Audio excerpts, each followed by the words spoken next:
Hi and welcome to a brand new tutorial series. This tutorial series is all about the Go programming language. Go is a pretty good programming language. It is statically typed and it is also compiled, and its execution is also pretty fast. In addition to all of these things, the concurrency model is what it really makes this programming language much more interesting.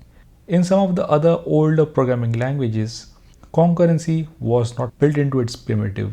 Concurrency was more of an afterthought. But Go provides inbuilt primitives such as goroutines and channels for handling concurrency. And because of this, it becomes much more easier to write concurrent and multi-threaded applications. Go is very widely used in the industry. It is also used as a system programming language and also for writing web backends and so on. So let's get going and let us get started with this series. But before we can start writing Go, the first thing that I want you to do is I want you to go to my GitHub page and I want you to download all of the companion code for this series.